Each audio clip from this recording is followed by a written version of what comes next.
Hello student, स्वागत है आप सभी का। इस वीडियो में हम सीखेंगे कि लोन्स की ईएमआई कैसे बनाते हैं। तो आइए शुरू करते हैं।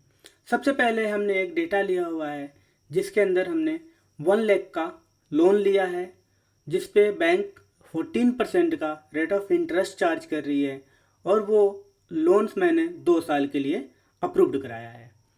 तो इसका 1 मंथ की ईएमआई, जिसको आप किस्त कहते हैं, वो कितना बनेगा आइए देखते हैं। ईएमआई बनाने के लिए हम पीएमटी का यूज करते हैं, पर मंथ टर्म्स।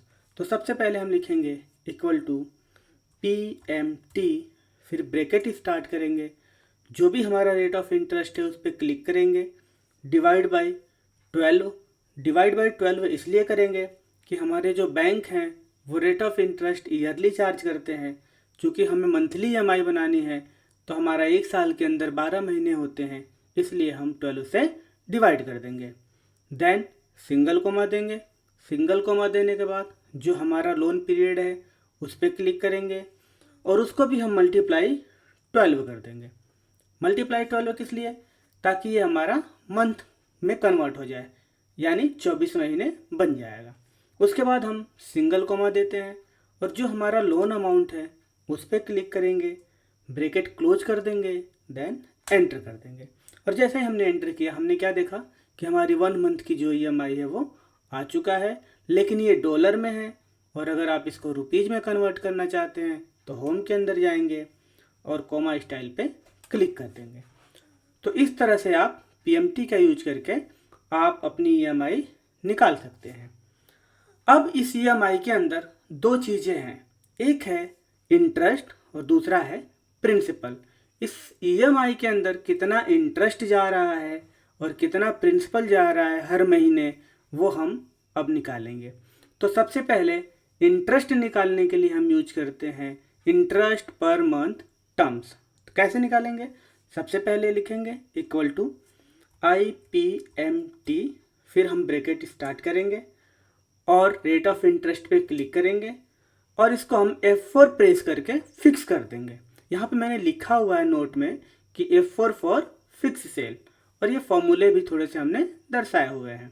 तो हम क्या करेंगे, इक्वल टू IPMT लिखेंगे, 14% पे क्लिक करके उसको F4 करके फिक्स कर देंगे और वहीं डिवाइड बाय 12 कर देंगे। ये मैं बता चुका हूँ क्यों करेंगे। फिर हम कोमा दे देंगे।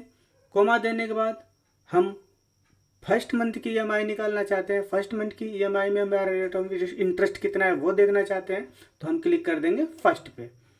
उसके बाद फिर हम कोमा देंगे, लोन पीरियड पे क्लिक करेंगे, इसको भी हम F4 करके फिक्स कर देंगे और मल्टीप्लाई 12 कर देंगे। क्यों करेंगे बता चुका हूँ मैं आपको।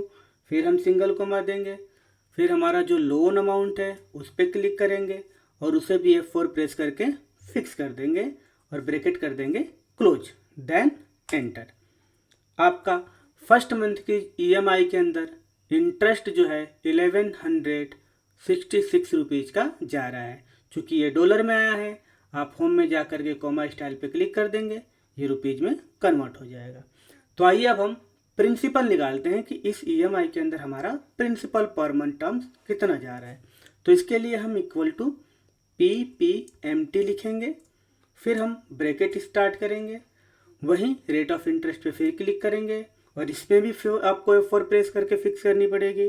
Then divide by 12, single comma, फिर हमारा फर्स्ट मंथ का प्रिंसिपल देखना है कि फर्स्ट मंथ के ईएमआई में कितना प्रिंसिपल है, तो हम फर्स्ट पे क्लिक कर देंगे, फिर सिंगल कोमा, फिर हमारा जो भी लोन पीरियड इन ईयर है उस पर क्लिक करेंगे और आपको पता है इसको भी फिक्स करना पड़ेगा और मल्टीप्लाई 12 कर देंगे।